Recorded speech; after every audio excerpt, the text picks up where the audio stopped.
Assalamualaikum dan selamat malam. Welcome back channel. Semalam ni Zul akan buat review market di Coin Market Cap dan juga sedikit technical analysis untuk tengok pergerakan market untuk hari ini.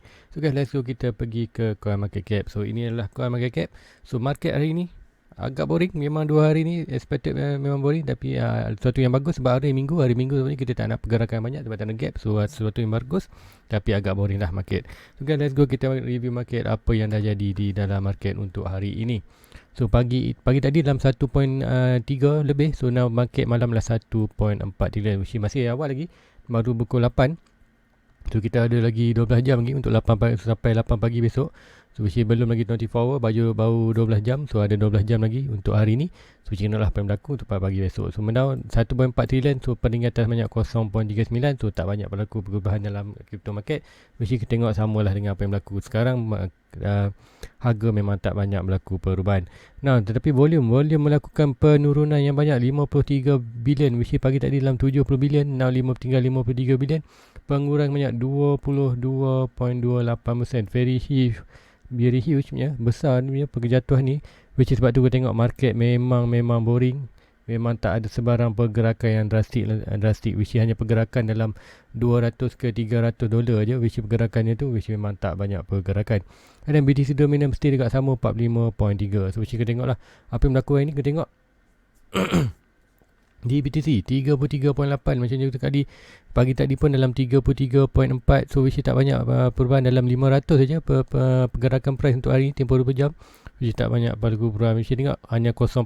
Sebab apa? Pagi tadi dalam 33.4, 33.6 dan which ada sikit perubahannya dah 0.7, which tak banyak langsung pergerakan. Which kita tengok market hari ni amatlah boring. So Ethereum pun masih lagi dalam 2.21, hanya peningkatan dalam 11 dolar je, which kita tengok pagi tadi dalam 2.1 something k, 21.29, which peningkatan 0.85. And then Binance melakukan peringatan sikit, which ingat dalam 315 ke 320. So which is macam expected, Binance dua-dua ada bullish pattern, which is disebabkan Bitcoin buat sideways dan market pun hanya bergerak sikit je. Expected very good untuk Binance untuk melakukan peningkatan sedikit lah, tapi tak ada peningkatan yang terlalu drastik. Untuk Cardano masih lagi stabil di 1.34,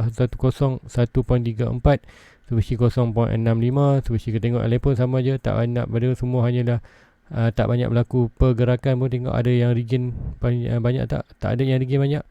Stellar Luna ada 5%, Cosmo 7%, Cosmo CRO 3%. So which is semuanya tak banyak berlaku pergerakan, hanya yang kecil-kecil je berlaku pergerakan yang banyak. So which is memang market hari ni tak ada sebarang perubahan yang besar, which is expected untuk hari seminggu depan, Isnin hingga ke Jumaat, dua expected akan berlaku pergerakan yang besar, which is mungkin kita tengok dalam 5 ke 6k pergerakan price tu, which kita tengok minggu depan. Esok expected tu Selasa, Rabu, Khamis akan tengok ada pergerakan yang besar lah, sesuatu yang akan berlaku di market. Okay, let's go, kita pergi ke trading view untuk tengok chart tu, which is kita akan pergi ke Bitcoin. So Bitcoin, apa yang nampak ni, which is kita akan review balik secara besarnya.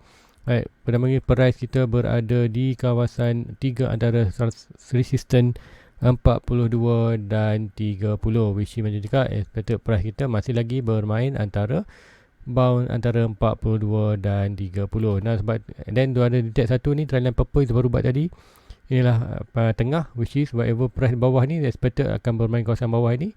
And then sekiranya price yang break ni expected akan bermain antara bawah ni lah, which is kita ada minor support dan resistance bagi purple ni. Kita akan monitor juga pergerakannya, kita tengok apa macam ni akan berlaku. So sekarang kita berada bawah ni, so expected price akan bermain bound lah di kawasan antara 36 dan 30k. So which kita ada orang kata sempadan antara 42 dan 30 ni di 36, which is 36 ni akan bertukar lah sama ada sekarang dia berada di atas, so dia akan menjadi resistance. Jika dia ada di bawah, price berada atas ni, dia akan menjadi support. So kita akan monitor lah, which antara dah menjadi point yang penting lah untuk kita tengok untuk monitor di kawasan 36k ni. So lagu apa yang lagu. So sebelum ni kita ada pattern channel. Pattern channel ni dengan expected bawah channel. Sebelum ni tu ada pattern channel. So dengan expected price tu akan jatuh ke bawah dengan price target almost ke 36k. So masih lagi ataupun breakout. kita dah pun mereka masih lagi jernih. So bersih cakap expected akan berlaku pergerakan yang besar untuk untuk minggu depan. Adakah dia terus jatuh ke bawah ataupun dia ada berlaku peningkatan untuk sampai ke 366 dan barulah jatuh bawah. Sebab apa, walaupun naik ke 36 kita masih lagi di kawasan channel ni. So mana expected price masih jatuh bawah. So kalau dan ni sedikit weak untuk price, tapi still lagi momentum ni untuk jatuh ke bawah. So which is kita tak pasti. Tapi sekiranya price terus melakukan kenaikan ke atas, kemudian price itu berada di atas 36, so dengan itu channel ini tidak lagi valid untuk kita pakai. So kita expected untuk tengok another pattern lah apa yang berlaku di kawasan ni. Which is yang berlaku ini, so expected akan berlaku another yang besar sikit, iaitu pattern bullish. Pattern ni ascending triangle, mesti expected tu. Sekiranya ini berlaku, sekiranya ini akan berlaku, kartu naik sampai 36, so mesti kita perlu akan ada bound ke atas sampai 36, kemudian kita expected price itu akan melakukan kenaikan sampai ke 42. Betul tak? So expected ini mesti sampai 42. Alright.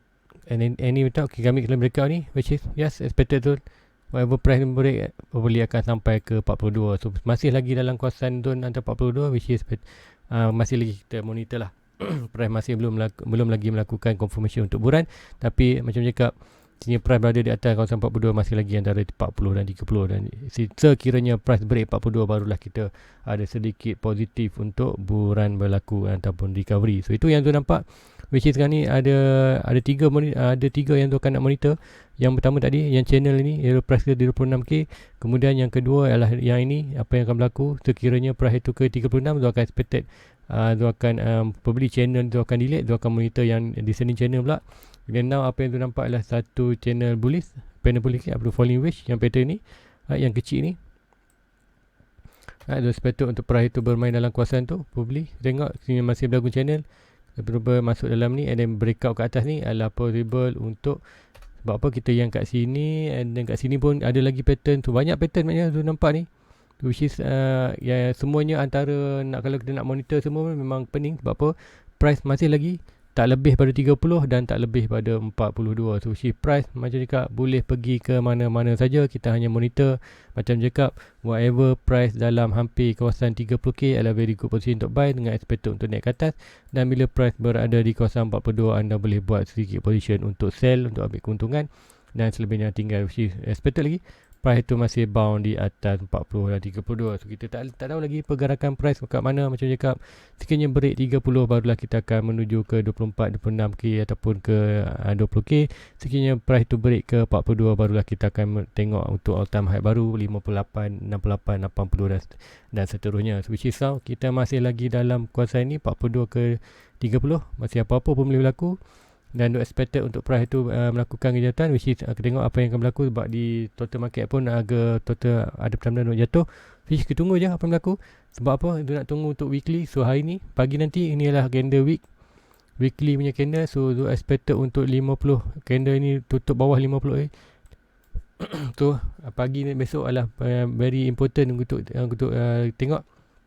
So expected besok mungkin dia akan buat dalam lambat sikit. Dia expected sekiranya dia boleh buat awal, dia akan buat awal. Tapi dia nak tengok pukul 8 besok candle ini tutup di mana. Which kalau kita tengok sekarang ni, kalau tengok yang ini, dia tengok 50 EMA dah pun berada betul-betul di bawah candle ini. So expected sekiranya malam ni ada lagi berlaku sedikit pengurangan, at least bawah aja. Dan candle weekly ini close bawah 50 EMA, kita ada confirmation bahawa price itu akan jatuh ke, untuk try untuk at least pergi ke 100 EMA di kawasan 24. So minggu depan tengok minggu ni kena pukul 8 pagi besok untuk weekly, kita tengok ada ke manakah close dia. Sekiranya dia close lagi ke atas ni, probably another week kita akan tengok price bermain hanyalah ke kawasan ini. Which is cakap, kalau dia break ni senang kita dapat confirmation ni, tapi kalau berada di atas ni lagi dah kita akan bermain masa lah dekat sini. Which kita tak pasti, tak pasti ke manakah arah pergerakan market. So tengoklah untuk pukul 8 pagi esok, itu yang tu nak monitor esok. Yang paling penting pagi-pagi esok itu yang tu nak tengok kan, apa yang berlaku di market, di crypto, terutama di BTC, CBDC, kepada data yang akan bagi esok. So dengan expected tu kena pukul 4 untuk pukul 4 hours. Kita ada candle baru dah pun buka ni pukul 8. Kita ada candle pukul 12, kita ada pukul 4, atau ada at least kita ada 2 candle lagi untuk hari ni. Tengoklah apa yang berlaku, sama ada buat sideway ataupun berlaku rejection. So jika maju rejection ni sampai ke sini, the expected price itu kita tengok ni ada 33. So sekiranya price tu berada di kawasan 33 dah pukul 8 pagi besok, kita confirmation bahawa price itu dah untuk weekly dah close bawah 50. So dengan bawah ni pattern akan jatuh lagi lah. Which kita tengok apa yang berlaku sekiranya price masih lagi di kawasan ni, dia hampir dengan 34, which kita masih close above 50. So which is probably kita akan tengok another week yang boring lah. Ada pergerakan yang kecil je, tak ada pergerakan yang besar di dalam market and BTC secara umumnya. Dan itu je yang dapat tu tengok kan apa yang berlaku, dan dia punya position di Bybit pun di ini betul-betul di kawasan ini. Dia dah buat dia buat alteration untuk dia punya entry point. So which is dia punya buy kat sini je kawasan ini, which is price kerana main profit negatif. So which is tak banyak dia punya top loss kat sini, which is tu akan hanya monitor lagi, which is untuk leverage pun boring ni, which is tak banyak pelaku bergerak market. So let's go, kita pergi ke chart lain pula. So tak banyak nak diceritakan di BTC. Sebab apa yang berlaku adalah hanya pergerakan yang buang masa je. Orang kata pergerakan yang buang masa, which is segala pergerakan dia tu tak ada efek yang besar untuk dalam market. Dan kita tengok untuk Ethereum, apa yang berlaku di Ethereum. Ethereum 4 hours, itu ini 4 hours tu punya 4 hours. So which is juga sebelum ni kita ada pattern bullish. Alright, price target masih lagi di kawasan 33k. So now price dah pun yang ni dah complete sebenarnya. Alright, ascending wave ni dah pun complete sebenarnya, price dia dah sampai. So which kita boleh delete. So expected tu akan delete yang ni. Delete ini. So which now apa yang Zoom monitor adalah yang ni, ada untuk yang ini. So expected sekiranya price tu break yang ini, so kita expected price tu akan jatuh bawah lagi. So yang ni expected. So expected tu yang ni price akan berbound lah, bermain di atas ni, which is sekiranya break bawah kita akan ada position bawah lagi, ataupun dia berlaku ke naik atas. So sekiranya ke atas, ke mana dah kita potential untuk ke naik atas, potential ke naik atas probably akan kita ambil tail line ni. So sekiranya berlaku bound lagi untuk Ethereum, expected tu untuk at least sampai ke mana-mana di kawasan Thailand ni, which is expected tu untuk sampai 3k.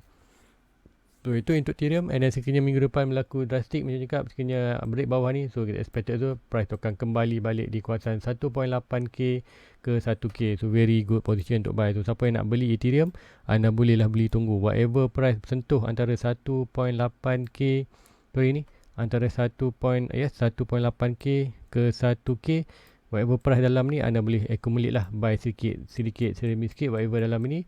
Sekarang jatuh bawah dia buy sikit-sikit, which is very good position untuk long term. And then sekiranya berlaku ni, Zoom pun akan grab lah, dia akan grab peluang untuk buy untuk Ethereum untuk dalam ni, whatever price ni dia akan buy dalam kuantiti yang agak banyak lah untuk Ethereum, untuk whatever price jatuh dalam ni. So let's go, kita pergi ke BNB pula.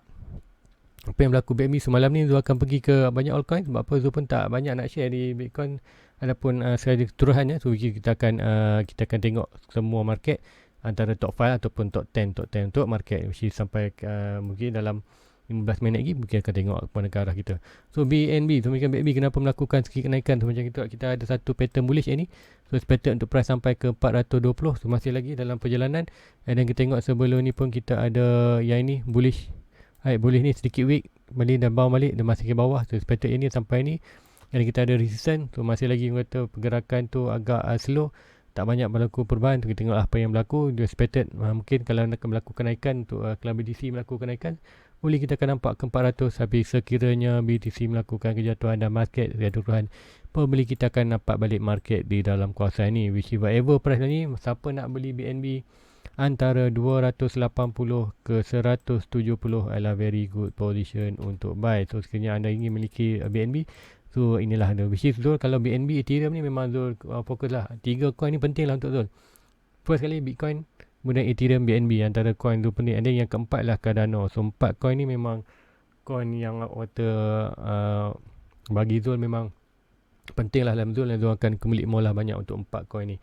So Bitcoin, Ethereum, BNB dan Cardano. So yang lain tu Zul akan cuba dapat sekiranya ada position dapat. Tapi sekiranya BNB sama tak macam tirik ni. Sekiranya BNB jatuh dalam kawasan 28 satu Jun ni, dia akan seperti tu nak beli buka lah, nak tambah lagi whatever. Kalau walaupun dana tu kan ni adalah dana untuk Bitcoin, tapi sekiranya BNB atau Ethereum yang masuk dulu kawasan ni, probably tu akan ambil jugalah dana daripada Bitcoin tu, dia akan buy lah BNB ataupun Ethereum, which is untuk long term very good position untuk hold untuk antara price ni, which is very very murah lah. Ini waktu sale, mega sale tu memang tak boleh resist lah, harga tak ada resist lah, tak boleh lepaskanlah peluang untuk dalam ni. So which is antara 280 ke 170. So itu untuk BNB. So untuk Cardano antara favorite zone ni, 4 coin ni adalah favorite zone. Alright, dan kita tengok untuk Cardano apa yang berlaku. Alright, Cardano masih lagi expected kita ada support dan resistance. Yang ini resistance dan support. So price ni masih lagi bermain dalam kawasan ni. So macam cakap, Cardano whatever price dalam kawasan last support ni antara $1 ke 60 sen adalah very good position untuk buy. So which is kita baru 2 kali ni $1, so $1, which is sekiranya jatuh lagi $1, anda perlu grab lah peluang untuk Cardano. Sebab apa, orang kata rare lah nak dapat $1 ni, which is bila disentuh resistance ni kita akan dapat rebound cepat. Tengok 2 kali rebound, 2 kali tu rebound dengan cepat. So cepat tu kalau jatuh lagi bila kan rebound dengan cepat lah untuk Cardano. So which is anda kena grab, anda kena tak boleh tunggu, anda kena set tu buy limit kat sini $1, dan kena ada sekian dah terus dapat lah. Kalau anda baru nak price jatuh baru anda letak, memang tu expected anda takkan dapat lah.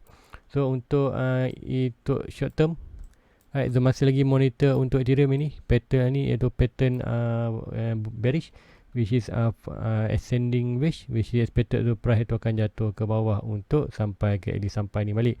Tu punya minor support di kawasan tu akan tarikkan sikit. Right, ini antara kawasan $1.10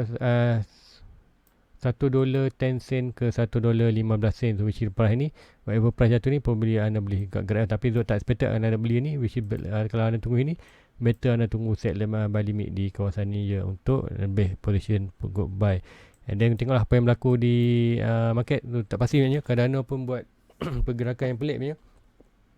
Kita ada di 1.5 ni, so pergerakan yang tak banyak, bukan untuk Cardano ya, cuma secara keseluruhannya semua market. Sebab apa? Kita tengok volume yang berkurangan amat drastik, kemudian market cap juga berlakukan penurunan tak main banyak pun. Ada 1.4, 1.3, which is hanya perbezaan dalam 10 ke 30 bilion je pengurangan tu, which is dalam market tak banyak berlaku pergerakan, which is tengok semua pergerakan coin adalah berlaku pergerakan yang sedikit je.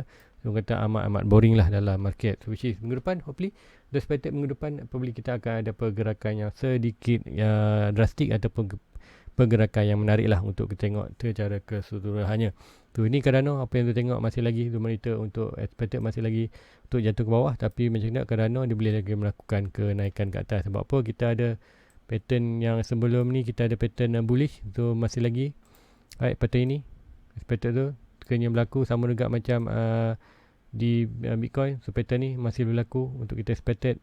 Right, pattern ni masih berlaku, ada yang bound ke atas dan berlaku ke atas. Mesti banyak pattern maknanya. Kalau share kat dalam ni memang penuh lukisan kat dalam ni. Saya bercakap banyak pattern yang tuan nampak ni, tapi satu pattern pun tak boleh nak ambil lagi. Sebab apa, segala pergerakan market ni memang kata untuk hari, untuk data, untuk kita dapat untuk tempoh 1 minggu ni memang bercelaru lah, which is ada yang nak naik atas, ada yang nak bawah tu, which is macam kata walaupun kenaikan tu range dia mesti lagi dalam kawasan orang kata kawasan yang tak memberi sebarang confirmation untuk sebarang pergerakan. So sekiranya Cardano jatuh bawah ni, dia tak memberi sebarang confirmation untuk jatuh bawah lagi.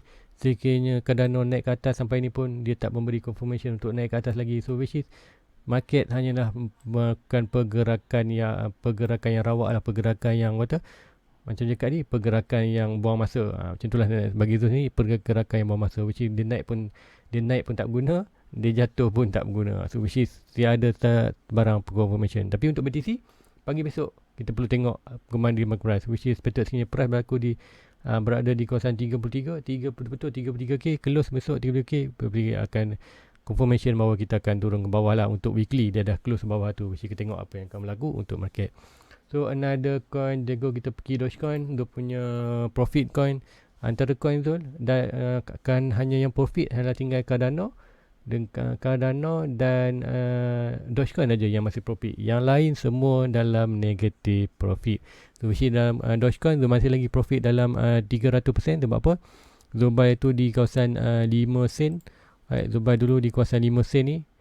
So walaupun price tu masih untung lah dalam 300%, 300 ke 200%. Untuk Cardano tu masih lah untung dalam 20 ke 30%. So which is itu je yang masih profit. Yang lain semua dalam negatif. So punya portfolio sekarang ni adalah negatif 30%. Untuk 5 digit modal tu adalah 30% negatif. So which is masih lagi dalam bulan lepas pun tu tak dapat nak increasekan tu punya aset. Sebab apa? Price hanya melakukan sideways kecil macam cakap di pergerakan price tu, orang kata pergerakan yang buang masa, which is tak ada position untuk kita buy ataupun nak buat dollar cost average yang menarik. So which is hopefully minggu depan ada pergerakan yang menarik lah. So untuk Dogecoin cakap masih lagi berada di kawasan last support. Alright, ni last support antara ni kita tengok Dogecoin di kawasan resistance adalah kawasan ni dan kawasan support ini, which ini last support resistance antara 15 sen ke 30 sen, which is kalau Dogecoin jatuh bawah 15 sen, itu mana very bad news untuk Dogecoin, dan probably untuk recovery itu akan lambat. So sekiranya masih lain kawasan ni, ini adalah kawasan very good position untuk buy antara 15 sen ke 30 sen, dan sekiranya berlaku dalih probable untuk sampai ke at least 50 sen pun cerah lah sekiranya market ataupun sentimen market dalam kripto kembali positif. Sekarang ni sentimen dalam market amatlah negatif, and then kita tengok price yang berada sekarang ni dia semua all support. So yang hanya tinggal dalam market yang masih hold position adalah orang kata investor ataupun holder lah, orang kata yang diamond hand, which is dia tak kisah apa yang berlaku macam tu, dia tak kisah berlaku, dia hold aja, price jatuh pun jatuh lah, dia hold lagi. So which is dalam market sekarang ni hanya tinggal yang orang kata investor ataupun holder aja, which is yang orang kata speculator. Kita tunggu price ni kalau bergerak, kalau ada speculator, ada yang good news ataupun ada orang kata ada yang apa ni menarik perhatian untuk buyer-buyer baru masuk, okey dia akan buy. Okey masa tu kita akan tengok pergerakan yang menarik. So which is tengok dalam kripto hodler tak ramai, cuma tapi untuk speculator memang ramai dah dalam market. Which is apa tu speculator? Orang yang jenis dengan news, then dia beli. Okay, dia akan kata buy, harga tengah mencanak, harga tengah naik, barulah kan dia beli. Which is selalunya dalam market lebih banyak speculator daripada investor ataupun trader. Untuk trader pun sama juga, trader sekarang ni berada di sideways. Untuk yang trader-trader yang 2 tahun pun semua dia orang tak masuk sebarang position pun. Ada yang masuk position macam tu juga ni, tu masuk position dah 3 malam, still di tempat yang sama, tak ada berlaku pergerakan. Which is macam tu. Untuk trader pasal ni tak banyak yang buat tension. Sebab apa? Memang price itu macam cakap, price yang pergerakan tu pergerakan yang tak function, pergerakan yang tak ada confirmation bahawa nak pergerak ke atas atau bawah. Sebab sebagai macam tu, sebagai trader memang tu takkan masuk lah. Tapi untuk yang tu masuk tu hanya untuk tu, which is expected untuk jatuh bawah, tu hanya ambil opportunity. Sekiranya ada jatuh bawah ke 26, tu akan profit. So yang tu punya stock limit pun hanya kecil aja, which is tak banyak pun. Dan position tu pun tak banyak pun, dalam $10 je, 10 ke $20 je, which is tak banyak lah pergerakan. Which is tu hanya sekadar untuk kata isi masa lapang je, sebab market terlalu boring. So which is bila kita masuk dalam leverage ni, kita buat senaman jantung sikit lah. Tapi tak senaman jantung pun, tak senaman jantung mana pun, pergerakan price hanya di kawasan dia punya entry je, untuk 3 hari 3 malam ni, tu tak ada banyak pergerakan pun. So itu untuk Dogecoin. Tu tengok, and then another coin kita pergi SRP. Sebab kat Malaysia ni ramai yang ada SRP. Dan SRP pun sama juga macam Dogecoin di kawasan last support antara 80 sen ke 50 sen tu, which is price tu tengok untuk pattern pun masih lagi potential untuk jatuh bawah. Jadi kat SRP kalau jatuh bawah ni memang bad news lah untuk SRP. Dan tu pun ada banyak SRP sebenarnya. So beli di kawasan $1.1 dalam 1k lebih coin, which is banyak lah tu. Which is expected sekiranya ada berlaku buran lagi, expected untuk in future tu akan nak exit position untuk SRP. Bukan tu nak exit semua, Zul hanya nak buat keluar modal, which is sekiranya dia naik balik ke 1.5 ni, Zul akan buat keluar modal dan Zul akan tinggal yang profit aja untuk long term. Ada yang modal tu Zul akan pindah ke another yang kata lebih potensial untuk buat keuntungan lah. Sebab apa? SRP ni masih lagi untuk few masalah. First kali dia ada masalah Ripple ada pegangan yang banyak dari SP. Kemudian satu lagi dia ada masalah mahkamah tu lah, which is tak tahu lagi bila nak ambil. Mahkamah ni faham lah, dia akan ambil bertahun tu, which is expected tu dia hanya tinggal yang profit je, yang modal tu dia akan buat keluar balik, dan maybe tu akan pump di Cardano, Ethereum atau BNB. Itulah. So guys, itu aja untuk malam ni. Tak banyak yang tu nak sharekan, tapi itulah yang penting. Besok kita perlu tunggu di 1 week 4 hours, kita tengok price ini di manakah penurunannya sekiranya price itu berada di kawasan ini, kawasan ni 33 ke 32. Itu adalah confirmation untuk weekly close bawah 50 MA. So kita akan boleh tengok price tu kan jatuh ke bawah.